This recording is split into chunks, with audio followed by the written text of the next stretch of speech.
Muli, nandito na naman tayo sa Sinipit na sa isa nating customer. Ay, customer, pasyente ho pala. Iba yung customer. ano yung sa customer? Iba meaning kasi nun eh, ano? Customer, para bang kung merong kang tindahan, siya laging bumibili sa iyo.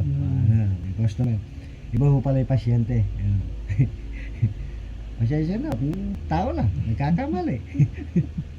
Natawa tuloy si Sir. Pasyente natin. Siniputal mo. Muli ay session namin. At maganda naman po ang kondisyon. Tuloy-tuloy po ang recorder. Kasi sa June po ay papasok na siya. Kaya prepare na po siya. Meron ka na bang 6 na buwan, sir? Ito anong May 5. May 5, pero simula ko siya ng maestro. Pero nitong nagkakuan kami, nagsimula pa lang kami, February. February ka ba? Yun. Hanggang ngayon po. Na mag-therapyhan po kami. Pero maestro po siya ay November.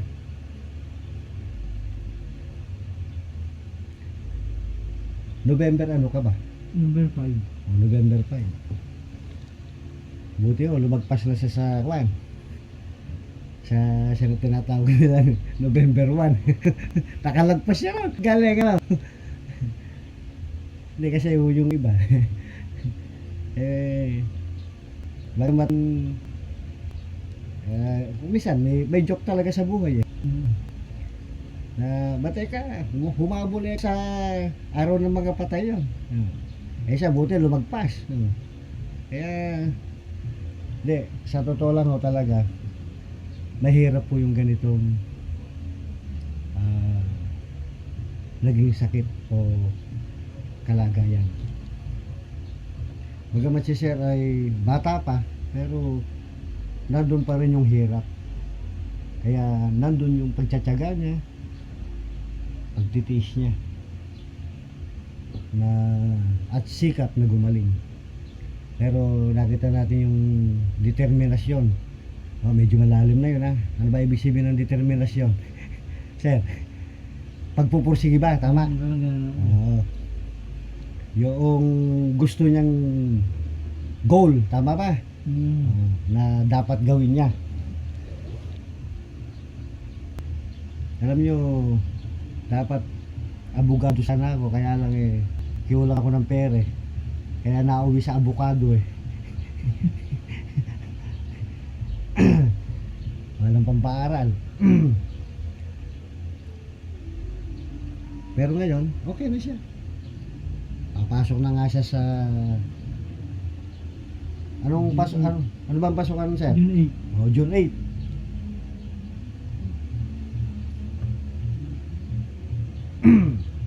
Naka-prepare na po siya. Kahirap pa naman ang subject niya. Alam niyo kung ano subject niya? Science. Gaano ka kuwan yun? Di ba nag-experiment pa kayo dun, sir? Ang natatandaan ko lang nung nag-aaral ako eh. What is the framework of the body? Ba? Skeleton, sir. Yun lang ang natandaan ko. Sa science. Pero mahirap talaga. Lalo sa kanyang kalagayan. Nagpiprepare pa lang siya para gumaling, pero makakahabol siya sa pasukan.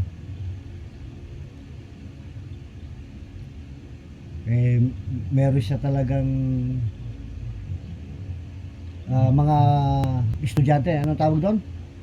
Permis ang tinuturuan, anong tawag doon, sir? Advisory. Oo, advisory. Tama ba? Hindi siya pang substitute lang o ganon.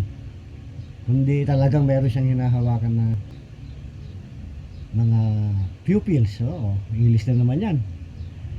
Nakakailang English na ba ako?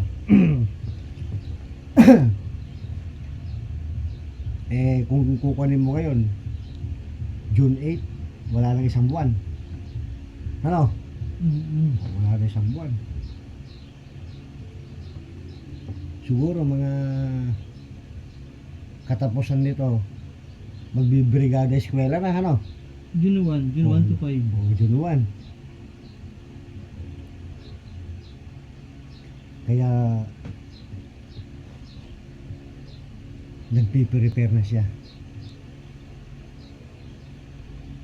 Ito, nung magkita kami na kwan, hindi ko maintindihan. Hindi mo pwedeng kausapin ganyan. Kung sa kukunin mo, sa kabidahan mo, yung mga marites, ikaw nakakaisa ka pa lang, siya nakakasampung salita na pero wala akong maintindihan sa bilis. Pero ngayon, ayan, nagbibidahan na kami.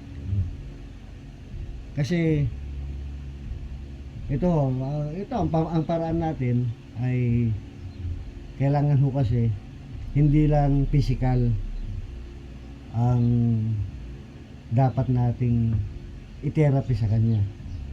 Yan, katulad nito. Pati yung mental niya ay sumasabay. Dahil wala kaming therapy na hindi kami nagbibidahan o nagkukwentuhan. Lagi po yun na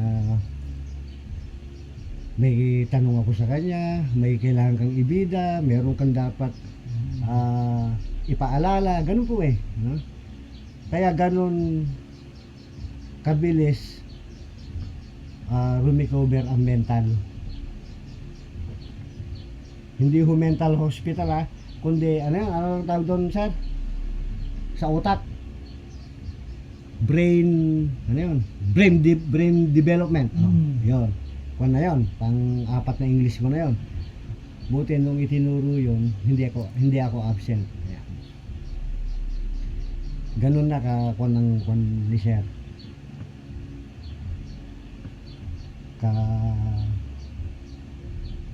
Recover ang isip niya. Kaya ngayon, continuous ng aming mga session.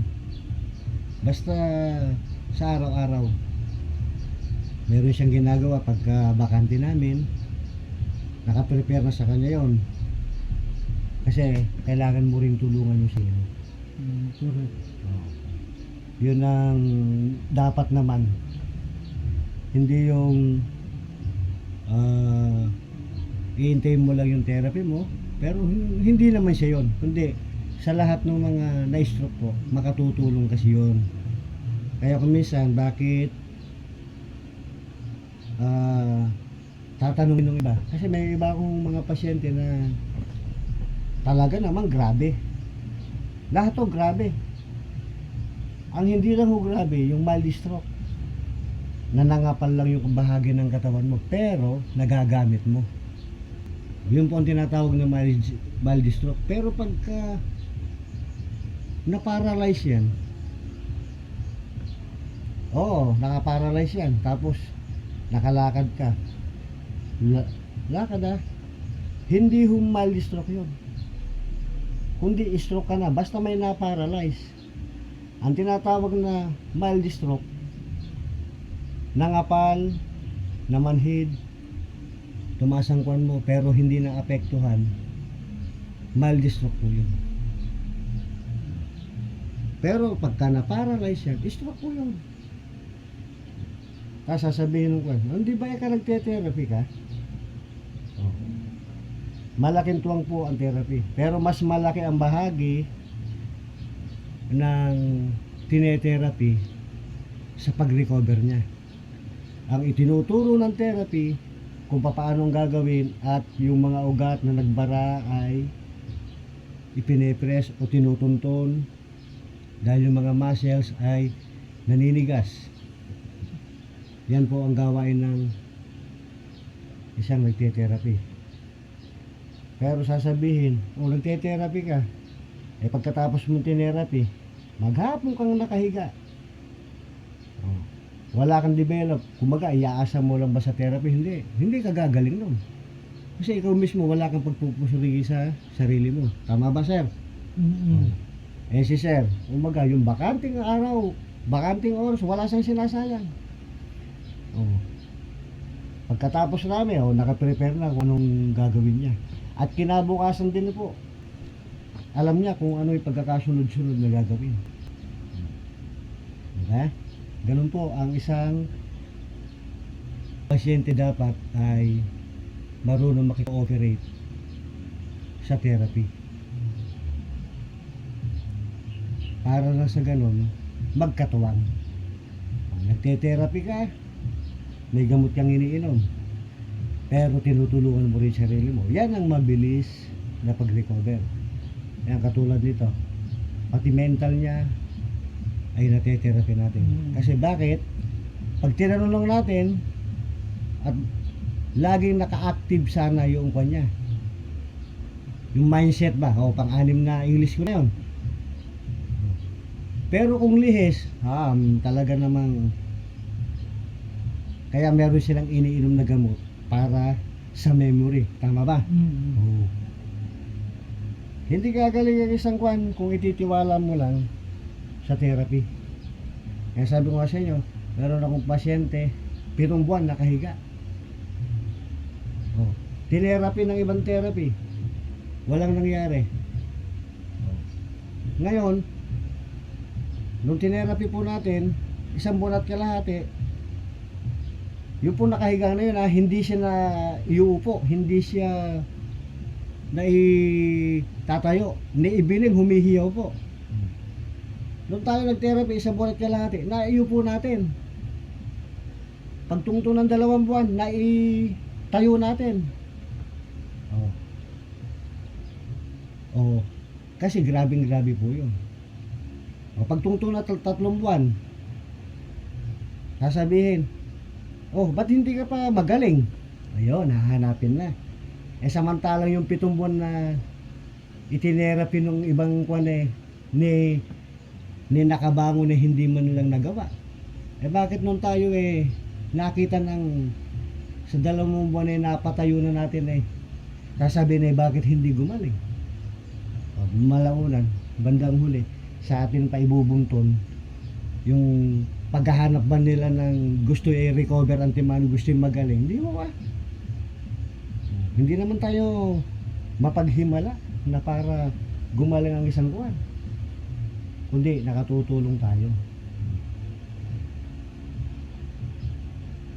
Ba't hindi ka pa magaling? Di ba nagte-therapy ka? Oo, nagte-therapy ka, katuwang. Pero talaga may stroke na grabe. May malaking bagay na sa kanya yung kung kukunin mo. Yung makagulapay man lang, tayo na makagabay. Sa totoo lang, pag pinihit mo nun yun, pag hinawakan mo yung parte ng katawan, umiiyak, humihiyaw, sasakit. Sabi ko, tiisin mo lang. Yung ibang nag-therapy ka ako sa'yo, hindi ko naman sa sinisisi. At kasi kanya-kanya kaming pamamaraan. Kanya-kanya ho kaming, depende sa pinag-aralan o sa diskarte. Ngayon nung makitang naitayo ko na, ayos. Maraming nainaman. Pagkarana yung 1 buwan, nakita, ba't parang hindi ba galing? Sabi ko, hindi naman ako magician para palakarin ko kagad siya, di ba? Unti-unti, tsaga. Hindi parang uling na pag pinahin mong ganun, wala na, hindi. Sige, salamat po sa inyo at medyo napahaba po yung aking kwento. Kaya nga ako sinabi, kwentong therapy ni Boss Big. Salamat po sa inyo at subaybayan niyo po kami hanggang sa paggaling ni Sir Alan, hanggang sa pagtakbo niya, makikita niyo. Malapit na po. Salamat po at God bless po. Ingat po kayo sa araw-araw. Thank you.